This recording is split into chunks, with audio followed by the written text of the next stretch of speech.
कहते हैं कि कुछ पौधे कीड़े खाते हैं, पर क्या आपने कभी सोचा है कि कुछ इंसान भी लोगों की जिंदगियां खा जाते हैं।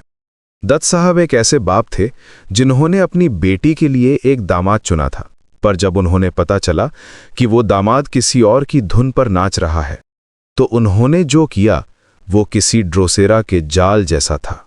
एक तरफ अनीता के आंसू थे, तो दूसरी तरफ तपन का वो खामोश स्वाभिमान। गिरिडीह की उन पहाड़ियों में जहां ड्रोसेरा का पौधा कीड़ों को अपनी ओर खींचता है, वहां आज भी एक ऐसी कहानी दबी है जो बताती है कि इंसान का अहंकार कितना खूंखार हो सकता है। आज की कहानी न किसी नफरत की है, न किसी प्यार की, बल्कि उस जकड़न की है जिससे निकलना नामुमकिन है। पेश है आज की विशेष प्रस्तुति, ड्रोसेरा। इस कमरे में नीली बत्तियां जल रही थीं। सामने वाले कमरे में तेज सफेद रोशनी फैली हुई थी। दोनों कमरों को बांटने वाले दरवाजे पर एक भारी नीला पर्दा पड़ा था। दोनों ही कमरों में पंखे पूरी रफ्तार से चल रहे थे। वो पर्दा हल्की हल्की हवा से हिल रहा था, लहरा रहा था। ये कमरा ठंडी नीली रोशनी से सराबोर था, जबकि वो दूसरा कमरा सख्त और तेज सफेद उजाले से भरा था। पर्दे की झिरियों से छनकर नीली रोशनी पर सफेद रोशनी के छींटे पड़ रहे थे। इस कमरे में दत्त साहब के होठों के बीच एक विशाल चुरूट सुलग रहा था। उस कमरे में गुस्से और अपमान की आग में एक लड़की का दिल जल रहा था। कुछ देर पहले ही बेसब्र कदमों की आहट सुनकर दत्त साहब समझ गए थे कि कौन आया है। ये मां नहीं, बल्कि उनकी बेटी थी। मां के लौटने में अभी बहुत देर थी। क्लब में ताश खेलने या पार्टियों के खत्म होने के बाद ही उनका घर आना होता था। दत्त साहब एक बार उठकर आए और पर्दा हटाकर देख गए थे। लड़की अपने कमरे में भी नहीं गई थी। वो मां के बिस्तर पर मुंह छिपाकर पड़ी हुई थी। दत्त साहब खड़े खड़े उसे थोड़ी देर तक देखते रहे। उन्हें पता था कि क्या हुआ है। आज लगता है कि वो कुछ साफ साफ जान आई है, कुछ स्पष्ट बातें सुनकर ही आई है। दत्त साहब का मन हुआ कि पास जाकर खड़े हो जाएं, उसके बदन पर हाथ फेरें या उससे कहें कि आखिर क्या बात है। वे अपनी बेटी से बेहद प्यार करते थे। इकलौती संतान को भला कौन पिता प्यार नहीं करेगा, पर उन्हें मालूम था कि इसका नतीजा उल्टा ही होगा। वो गुस्से और घृणा में भड़क उठेगी। वे अपनी बेटी का मिजाज अच्छी तरह जानते थे। ये मां की ही तो बेटी थी। मां के स्वभाव वाली इस लड़की के जरिए मां खुद को नए सिरे से ढाल रही थी, नए सिरे से जी रही थी और अपनी ही पर्सनालिटी को और भी ज्यादा मजबूत बना रही थी। पिता के नाम पर बस उनका होना काफी था, पर असल में मां ही सब कुछ थी। बेटी के गुस्से और तड़प का कुछ हिस्सा घूम फिरकर उन पर भी गिरेगा ही। इसके अलावा सांत्वना देने जैसी बात भी क्या थी। कोई भी सांत्वना नहीं चाहता था। दिल के मामलों में जब कोई खालीपन आता है तब सांत्वना काम आती है। वहां अगर कोई रिश्ता टूटता है तो सांत्वना की गुंजाइश होती है, पर यहां तो दिल जैसी चीज मान और अपमान की पालिश से ढकी हुई थी। उस पर अगर खरोंच पड़ती है तो दिल नहीं हिलता, बस नसों में तनाव बढ़ता है। सांत्वना के बजाय अगर दत्त साहब अभी जाकर कहें कि जो हुआ है उसका वे बदला लेंगे और उसे एक अच्छे सबक से नवाजेंगे, तो शायद कुछ काम बन सकता था। लड़की की जलन शायद कम हो जाती और बदले की खुशी में उसका चेहरा चमक उठता। पर दत्त साहब ने वो भी नहीं किया। वे खामोशी से अंदर आए और फिर से बैठ गए। वे धीरे धीरे चुरूट के धुएं के छल्ले बनाने लगे। कुछ देर बाद फिर से कदमों की आहट सुनाई दी। अपनी मौजूदगी जताने वाली ये धीमी आहट जानी पहचानी थी। साफ लग रहा था कि मां भी आज जल्दी लौट आई हैं। अब कानों को खड़ा करने की कोई जरूरत नहीं थी, क्योंकि सुमिता की हर एक बात अपने आप इस कमरे तक पहुंच जानी थी। उनकी बातों में वही कड़वाहट और तेजी थी जो अक्सर उनके गुस्से में झलकती थी। तू इस तरह मुंह छिपाकर क्यों पड़ी है? तुझे क्या लगता है कि मैं उसे यूं ही छोड़ दूंगी? देख लेना, उसे दबे पांव वापस आना ही पड़ेगा। क्या उसे अपनी नौकरी की कोई फिक्र नहीं है? क्या उसे नौकरी नहीं करनी है? मैं इस अपमान का बदला लेकर ही दम लूंगी। अपमान, बस यही एक लफ्ज असलियत थी। दत्त साहब के कानों में जलन महसूस हो रही थी, पर अब उन्हें हंसी आ रही थी। मां और बेटी दोनों ही एक ही तरह के अपमान की आग में जल रही थीं। अनीता भी जो सुनना चाहती थीं, सुमिता वही कह रही थीं। इस अपमान के डर को मिटाने के लिए किसी और लड़की का कलेजा भी चीर लाना पड़े तो ये दोनों पीछे नहीं हटेंगी। उस पहलू के बारे में सोचने की न तो उन्हें जरूरत महसूस हो रही थी और न ही उनमें उतनी समझ बची थी। तू रो क्यों रही है? झुंझलाहट और नाराजगी के साथ मां की आवाज और दब गई। कल ही तू सीधे उसके पास जा और पूछ करा कि क्या ये सब सच है। न गुस्सा करने की जरूरत है और न ही रोने धोने की, बस सच मालूम कर ले और उसके बाद देखा जाएगा। कमरे में बैठे शशधर दत्त को गहरा धक्का लगा। अनीता रो रही थी। अनीता रो भी सकती है। जब से उसने फ्रॉक छोड़कर साड़ी पहननी शुरू की थी, तब से इतने सालों में उन्होंने कभी उसे रोते हुए नहीं देखा था। अचानक बिजली की तरह उनके मन की गहराई में कोई पुरानी याद कौंधी। ऐसी स्थितियों में हर लड़की रो सकती है। कम से कम एक दिन के लिए, एक बार के लिए तो वो जरूर रो सकती है। शशधर दत्त ने अपनी आंखों से देखा था कि ये मुमकिन है। वे उठ खड़े हुए, ये देखने के लिए कि क्या अनीता वाकई रो रही थी। उन्होंने पर्दा हटाया और उस कमरे में चले गए। वे उसके करीब पहुंचे। सुमिता ने पीछे मुड़कर देखा। अनीता ने भी नजरें उठाई। उसकी पलकें आंसुओं से भीगी हुई थी। वो सीधे उनकी ओर देख रही थी, बस उन्हें ही देख रही थी। दत्त साहब को एक और तेज झटका लगा और उनकी दृष्टि धुंधली हो गई। सफेद रोशनी, नीली बत्तियां और घर का सामान सब कुछ आंखों के सामने गायब होने लगा। एक पल में न जाने वे कहां से कहां पहुंच गए थे। वो पथरीली सड़क, दोनों तरफ उगी झाड़ियां, जंगली घास, पत्थर और पहाड़, और वहां वो ड्रोसेरा का पौधा हवा में झूमता हुआ। डूबते सूरज की रोशनी में उसके रस से भीगे हुए केसर नए रंगों में चमक रहे थे। ड्रोसेरा की पत्तियों पर फंसा वो छोटा सा कीड़ा, सामने पत्थर पर बैठी उस स्त्री की आंसुओं से भीगी आंखों में वो मंत्रमुग्ध पुरुष की परछाई। उस पौधे के चमकते केसर की तरह ही उस स्त्री की पलकें आंसुओं से लकपत थीं। ये बस चंद पलों की बात थी। दत्त साहब फिर से होश में आ गए। उन्होंने एक नज़र देखते ही समझ लिया कि अगर अनीता मां की बात मानकर वहां गई तो वो फिर से रोएगी। किसी एक दिन के लिए अकेले में आमने सामने खड़ी होकर वो जरूर रोएगी। नहीं, मां और बेटी दोनों ही थोड़ी हैरान थीं। सुमिता ने पूछा कि क्या नहीं? अनीता वहां नहीं जाएगी, ये किसी हुक्म की तरह सुनाई दिया। सुमृता आदेश सुनने की आदी नहीं थी। चिढ़कर उन्होंने कहा कि क्या तुम्हें कुछ खबर भी है?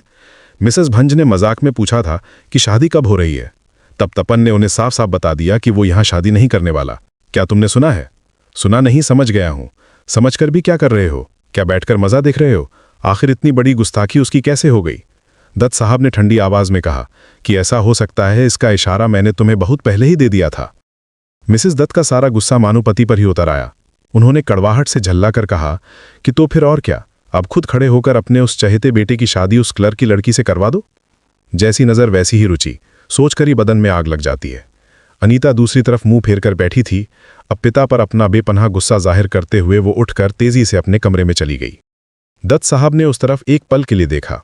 उन्हें इसमें रत्ती भर भी शक नहीं था कि अगर एक लड़का हाथ से निकल जाए तो दूसरे 5 लड़के दौड़ कर आएंगे। उन्होंने कहा कि जिस लड़के की नजरें और रुचि ऐसी हो, उसके लिए तुम इतना पछता क्यों रही हो? कोई दूसरा लड़का तय कर लो। मिसेस दत्त और कितना बर्दाश्त करती? इंसान इतना नासमझ भी कैसे हो सकता है? मैं बुरी तरह चिढ़कर बोली कि क्या तुम्हारा दिमाग खराब हो गया है? इतने सालों के बाद अब मैं नया लड़का ढूंढूंगी? वैसे भी क्लब के सभी लोग अंदर ही अंदर हंसी मजाक कर रहे होंगे। क्या तुम्हें लगता है कि मिसेस भंज ये बातें अपने पेट में दबाकर बैठी होंगी? अनीता के दोस्त क्या कहेंगे? आखिर उनके सामने वह अपना मुंह कैसे दिखाएगी? इस समस्या का समाधान दत्त साहब को नहीं पता था। वे कुछ जवाब तो दे सकते थे, पर उससे बस घर में अशांति ही फैलती। वे चुप रहे।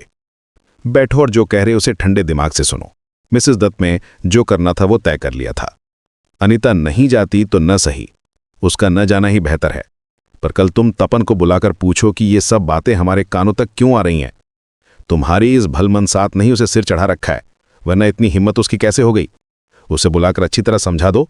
जो भी रास्ता निकालना हो तुम खुद निकालो। दत्त साहब पत्नी की तरफ काफी देर तक देखते रहे। उन्हें देखने में कोई डर नहीं था, क्योंकि सुमिता की आंखों में आंसू नहीं बल्कि जलन थी। किसी को देखना आसान था। अनजाने में ही दत्त साहब ने शायद सिर हिला दिया। वे रास्ता निकालेंगे। सुमिता की आवाज थोड़ी नरम हुई। उन्हें लगा कि अपने इस नासमझ पति को थोड़ा और समझाना चाहिए। उन्होंने कहा कि वैसे भी इकलौती बेटी है, लड़कों की कोई कमी नहीं है, पर किसी भी जगह शादी करके बेटी को विदा करना ही तो सब कुछ नहीं है। तुम ये क्यों नहीं समझ रहे हो? वे समझ चुके थे। नीले पर्दे को हटाकर वे नीली रोशनी की पनाह में आकर बैठ गए। इकलौती बेटी है या नहीं, अब उस बहस का वक्त गुजर चुका था। दुनिया में परिवार नियोजन का शोर मचने के बहुत पहले ही सुमिता उसका मर्म समझ चुकी थी। उनकी योजना में किसी तरह की रियायत नहीं थी और उनके फैसले के खिलाफ कोई आवाज नहीं उठ सकती थी। इकलौती बेटी है, सुमिता कन्यादान नहीं करेंगे, बल्कि अपनी बेटी की शादी करके घर में दामाद लाएंगी। दत्त साहब सोच रहे थे कि सुमिता का गुस्सा होना स्वाभाविक ही है। जैसे पालतू जानवर पाले जाते हैं, वैसे ही उन्होंने अपनी बेटी के लिए मन ही मन एक मर्द पाल रखा था। सिर्फ मन में क्यों, उन्होंने तो उसे खुलेआम पाल रखा था। वो पाला हुआ मर्द अचानक इस तरह बागी हो जाए तो उसे बर्दाश्त कैसे किया जाए? क्या इसे उनकी गुस्ताखी नहीं माना जाएगा? सच पूछो तो ये भारी गुस्ताखी ही थी। दत्त साहब विदेशी तेल कंपनी में किसी बंगाली के लिए सबसे ऊंचे ओहदे पर काबिज अधिकारी थे। वे कई विभागों के सर्वे सर्वा थे और न जाने कितने अंग्रेज उनके अधीन काम करते थे। उनकी कलम की एक हरकत से बहुतों का भविष्य संवर सकता था या पूरी तरह तबाह भी हो सकता था। इस लिहाज से देखा जाए तो उस नए नवेले इंजीनियर लड़के की ये हिमाकत कोई छोटी बात नहीं थी। इतनी बड़ी जुर्रत की उम्मीद खुद दत्त साहब को भी नहीं थी। इसी वजह से जब कुछ खबरें उनके कानों तक पहुंची थीं तो उन्होंने उन पर ज्यादा गौर नहीं किया था। बाद में हालांकि उन्होंने इस पर काफी सोचा और अपनी पत्नी से भी चर्चा की। सुमिता ने तो इन बातों को कोई अहमियत ही नहीं दी। भला उनकी बेटी और उस क्लर्क की लड़की का क्या मुकाबला हो सकता था? उल्टा उनकी नजर में उस शर्मीले और लज्जाशील लड़के के प्रति थोड़ा सम्मान ही बढ़ा। कम से कम वो पूरी तरह सीधा साधा तो नहीं है। पर कोई अगर चांद को छू ले तो भला वो चंदावली की तलाश क्यों करेगा? सुमिता पूरी तरह निश्चिंत थी। दत्त साहब की नजर उस लड़के पर शुरुआत से ही थी। उन्होंने उसका पर्सनल फाइल खंगाला था। वो फर्स्ट क्लास इंजीनियर था और उसका रिकॉर्ड शुरू से ही बहुत शानदार था। वो नम्र था, विनीत था, उसके चेहरे पर बुद्धिमानी की चमक थी और अपने काम में वो बेहद फुर्तीला था। उन्होंने जोगनाथ हाजरा को लड़के के बारे में जानकारी जुटाने के लिए कहा था। जोगनाथ बाबू दत्त साहब के पर्सनल असिस्टेंट थे और उम्र में उनके ही बराबर थे। उन्हें दफ्तर की हर खबर और हर इंसान के बारे में पूरी जानकारी रहती थी, या कहें कि वे हर बात पर नजर रख सकते थे। उन्होंने भी एक स्वर में उस लड़के की तारीफ की थी। वे इतनी आसानी से किसी की तारीफ नहीं करते थे। नए इंस्टॉलेशन या साइट के मुआयने के सिलसिले में लड़के को बीच बीच में दत्त साहब के घर आना पड़ता था। वहां से वे अक्सर साथ में निकलते थे। दत्त साहब ने उसकी मुलाकात अपनी पत्नी से करवाई। सुमिता को भी वो लड़का पसंद आया। पसंद आना ही था। उन्हें लगा कि वो लड़का हमेशा उनकी बेटी के कहे में रहेगा। एक बड़ी नौकरी वाले इंसान में ये खूबी बड़ी दुर्लभ होती है। इसके बाद दत्त साहब अपनी जिम्मेदारी से मुक्त है। जो कुछ भी करना था वो सुमिता को ही करना था, और उन्होंने किया भी। उन्हें लगा कि लड़के को थोड़ा और पॉलिश करके उसे समाज में उठने बैठने लायक बनाना जरूरी है, क्योंकि उसका बर्ताव बहुत ज्यादा दब्बू सा रहता था। साथ ही उसे बड़े समाज में सक्रिय करना भी जरूरी था। सुमिता ने उसे अक्सर दावत पर बुलाकर खिलाना शुरू किया। उन्होंने खुद पैसे देकर उसे क्लब का मेंबर बनवा दिया। अगर वो 2 दिन से ज्यादा क्लब नहीं आता तो वे उसे प्यार भरी डांट पिलाने लगती। क्लब के सभी लोगों ने सुमिता के होने वाले दामाद को पहचान लिया था। अनीता के दोस्तों को भी ये बात पता चल गई थी। घर पर कई बार दत्त साहब ने अनीता को उस लड़के पर बड़े कड़े मिजाज के साथ अपना हुक्म चलाते हुए भी देखा था। लेकिन उस दिन के बाद से दत्त साहब के सामने आते ही वो लड़का एकदम सिमट सा जाता था और अजीब सी शर्मिंदगी महसूस करने लगता था। दत्त साहब को लगा कि ये होने वाली रिश्तेदारी की वजह से हो रही झिझक है, पर उन्हें लड़के का इतना सिर झुकाकर रहना पसंद नहीं आया। जोगनाथ बाबू ने जल्द ही एक दिन उनके पास आकर सिर खुजलाते हुए बताया कि वो लड़का है तो बहुत अच्छा, लेकिन मामला थोड़ा गड़बड़ लग रहा है।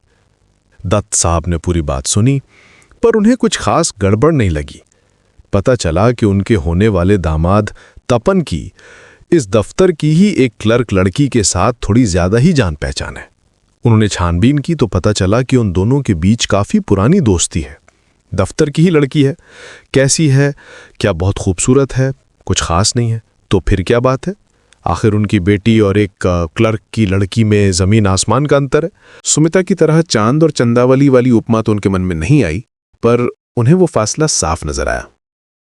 पर उन्होंने एक दिन खुद अपनी आंखों से एक मंजर देखा। मुख्य सड़क छोड़कर मैदान के किनारे किनारे एक लड़का और एक लड़की चले जा रहे था। लड़का उनके दफ्तर का तपन मजूमदार था। लड़की कौन थी ये वे नहीं जानते थे। दत्त साहब के मन में उत्सुकता जागी। उन्होंने अपने ड्राइवर को इशारा किया और उसने गाड़ी थोड़ी आगे ले जाकर रोक दी। दत्त साहब पीछे मुड़कर उन्हें देख रहे थे। वे दोनों आगे बढ़ रहे थे। वे इतने करीब आ गए थे कि सब कुछ साफ दिखने लगा। दोनों का ध्यान दुनिया की किसी और चीज पर नहीं था। उनके चेहरों की हंसी बिल्कुल अलग थी और उनके चलने का अंदाज भी निराला था। एक दूसरे का हाथ थामकर और एक दूसरे के सहारे वो बढ़ रहे थे। जुगनाथ बाबू ने एक दिन और बताया कि उन्होंने उन दोनों को एक साथ रेस्तरां में चाय पीते देखा है। वे पास में ही बैठे थे, पर किसी ने उन पर ध्यान नहीं दिया, और वैसे भी वे किसी और पर ध्यान देने की स्थिति में ही नहीं थे। इसलिए उन्हें लगा कि ये चिंता का विषय है। चिंता की बात क्यों है, ये दत्त साहब ने उसी दिन गाड़ी में बैठे हुए महसूस कर लिया था। उन्होंने इस पर काफी गौर भी किया था। लड़का हमेशा क्यों इतना दुविधा में रहता है, ये अब उन्हें समझ में आने लगा था। उन्होंने उस दिन उस लड़की को बड़े गौर से देखा था। वैसे तो दफ्तर में खाली समय में सभी विभागों का मुआयना करने की उनकी आदत थी, पर वे किसी भी असिस्टेंट की मेज के पास नहीं रुकते थे। बस बीच के रास्ते से गुजर जाते थे और उसी से पूरा विभाग सतर्क हो जाता था। उस दिन वे एक लड़की की मेज के पास जाकर खड़े हो गए। लड़की सर झुकाकर काम कर रही थी और उन्हें देखते ही वो हड़बड़ाकर खड़ी हो गई। दत्त साहब ने उसे देखा। लड़की डर के मारे पत्थर हो गई थी और उसका चेहरा एकदम फीका पड़ गया था। वो सुंदर तो नहीं थी, उनकी बेटी के सामने तो उसका कोई मुकाबला ही नहीं था, फिर भी वो सुश्री थी। उसके पूरे चेहरे पर एक अजीब सी कोमलता छाई हुई थी। उन्हें समझ आ रहा था कि लड़की बुरी तरह डर गई है। क्यों डरी है, ये भी वे समझ रहे थे। दत्त साहब ने उसे दिलासा देने के लिए शायद हल्का सा मुस्कुराया भी था, पर लड़की ने इसे नोटिस नहीं किया। उसने तो हिम्मत जुटाकर नजरें तक ऊपर नहीं उठाई थी। उसी दिन दत्त साहब ने सुमिता को एक धुंधला सा इशारा दिया था। सुमिता ने उसे कोई भाव नहीं दिया, क्योंकि उन्हें यकीन नहीं था कि एक क्लर्क की लड़की उनकी बेटी का मुकाबला कर सकेगी, खास तौर पर तब जब वो लड़का इसी दफ्तर में उनके मातहत काम करता हो। पर उस दिन से दत्त साहब अंदर ही अंदर एक भारी बेचैनी महसूस कर रहे थे। आज उस उलझन का फैसला हो गया था। उन्होंने कमरे की नीली बत्तियां काफी देर पहले ही बुझा दी थीं। रात काफी हो चुकी थी और उनके अलावा अब घर में कोई जाग नहीं रहा था। उनका सिर बेहद भारी हो रहा था। दराज के ऊपर दवाओं का एक पूरा जखीरा रखा था, जिसमें बीपी और नींद की गोलियां शामिल थीं। अगर वे हाथ बढ़ाकर सिरहाने लगे बटन को दबाते तो दूसरे कमरे में 30 घंटी बज उठती। एक उम्र दराज परिचारिका और उसके पीछे 2 नौकर दौड़ते हुए चले आते।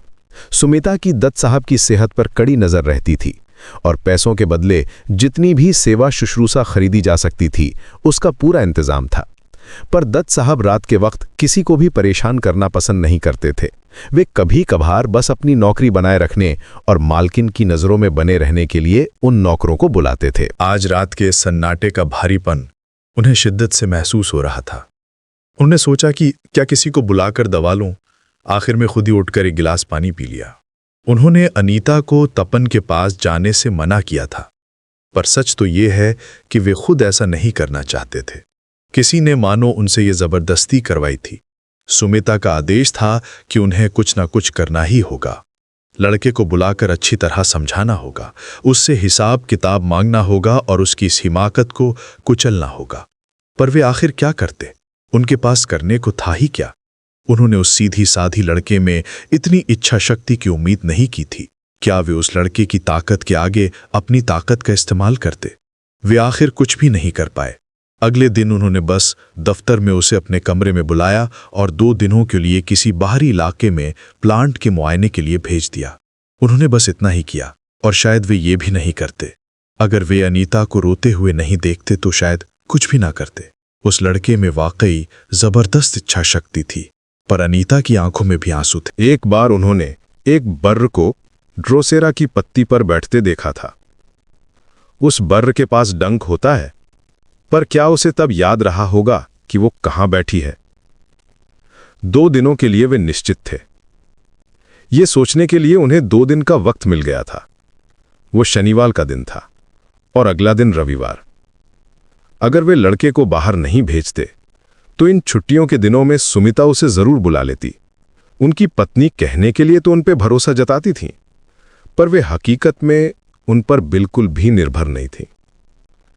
अनीता भी शायद किसी की बात माने बिना वहां दौड़ जाती, क्योंकि उसके मान सम्मान और दोस्तों के सामने खुद को साबित करने का सवाल जो था।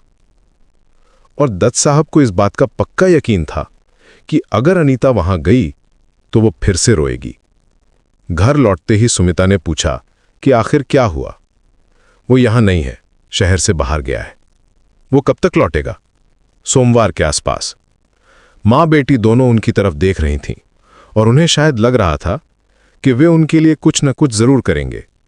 दत्त साहब भी सोच रहे थे कि आखिर वे क्या कर सकते हैं। लड़की का प्यार कम थोड़ी है और उसके लिए कुछ भी किया जा सकता है। फिर भी दत्त साहब ज्यादा सोच नहीं पा रहे थे कि उन्हें क्या कदम उठाना चाहिए। उनके विचारों में बार बार रुकावट आ रही थी। उनका मन पल पल कहीं दूर भागा जा रहा था। बरसों पुरानी एक जानी पहचानी जगह उन्हें लगातार अपनी ओर खींच रही थी। वो एक ऐसी पुकार थी जिसे अनदेखा करना मुमकिन नहीं था। वे जानी पहचानी पथरीली सड़कें, दोनों तरफ फैली हुई झाड़ियां, जंगल, पहाड़, पत्थर और वो ड्रोसेरा का पौधा। दत्त साहब ने कमरे की नीली बत्तियां बुझाकर सफेद रोशनी जला दी। उन्होंने ड्राइवर को बुलाकर आदेश दिया कि गाड़ी में तेल का पूरा इंतजाम रखे, क्योंकि अगले दिन वे तड़के ही निकलेंगे और हो सकता है कि उस दिन देर रात तक ना लौट पाए। इसमें हैरान होने जैसी कोई बात नहीं थी। जब किसी नई जगह पर कोई काम शुरू होता था तो महीने में 3-4 दिन बाहर रहना उनकी दिनचर्या का हिस्सा था। अक्सर उनके साथ जोगानंद बाबू भी होते थे। सुबह की धुंधली रोशनी में वे निकल पड़े। खाली सड़क पर गाड़ी पूरी रफ्तार से भाग रही थी। आगे ड्राइवर बैठा था और पीछे दत्त साहब अकेले थे। सूरज की तपिश बढ़ रही थी।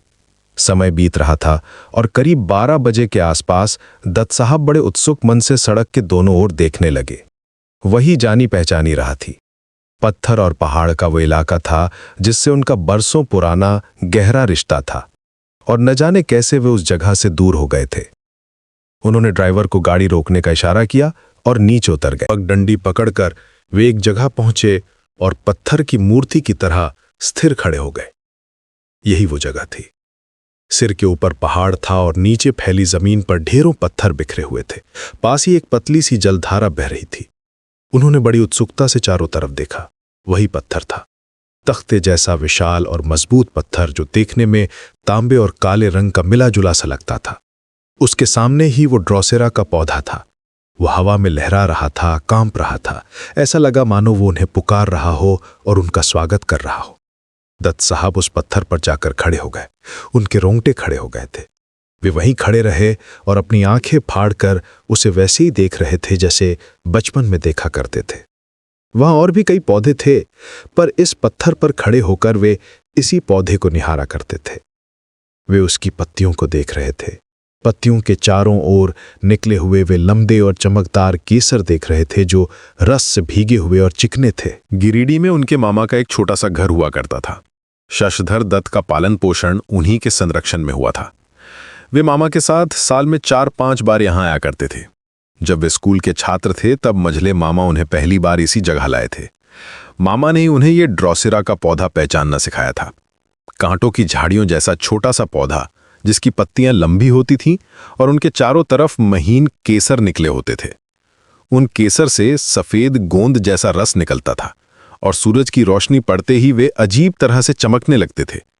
इन पत्तियों में न जाने कैसा विचित्र नशा था। कीड़े मकोड़े न जाने किस लालच में आकर इन पर बैठ जाते थे। तब वे केसर सतर्क होकर ऊपर उठ जाते थे और फिर उन कीड़ों को जकड़ लेते थे। पत्तियां बंद हो जाती थीं और उनका खेल वहीं खत्म हो जाता था। ये एक अचूक और अद्भुत नजारा था। दत्त साहब बरसों से ये नजारा देख रहे थे। ये देखना किसी नशे की तरह उनकी रगों में बस गया था। गिरिडीह आते ही वे इस जगह पर जरूर खींचे चले आते थे। घंटों तक एक टक खड़े होकर वे देखते थे कि कैसे ड्रोसेरा के जाल में छोटे छोटे कीट अपना दम तोड़ देते थे।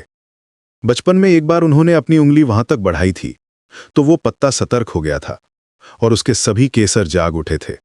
उन्होंने देखा था कि इंसानी उंगली के स्पर्श को महसूस करते ही आसपास के दूसरे पत्ते भी मदद के लिए आगे बढ़ने लगे थे। तभी मामा ने उन्हें जोर से खींचकर पीछे हटा लिया था और खूब डांट लगाई थी।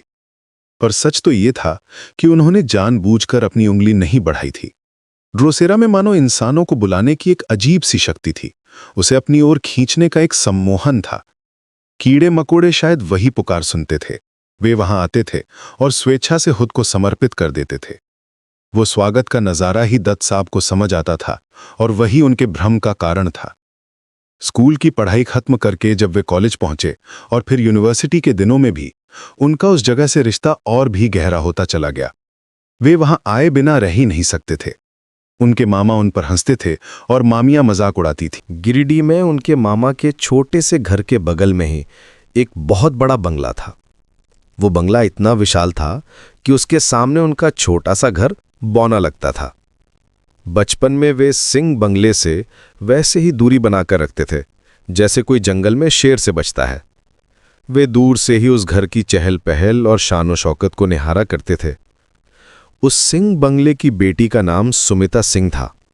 जब शशधर दत्त एमए कर रहे थे तो कलकत्ता में वे इसी घर के एक छोटे बच्चे को पढ़ाकर अपनी पढ़ाई का खर्च जुटाते थे।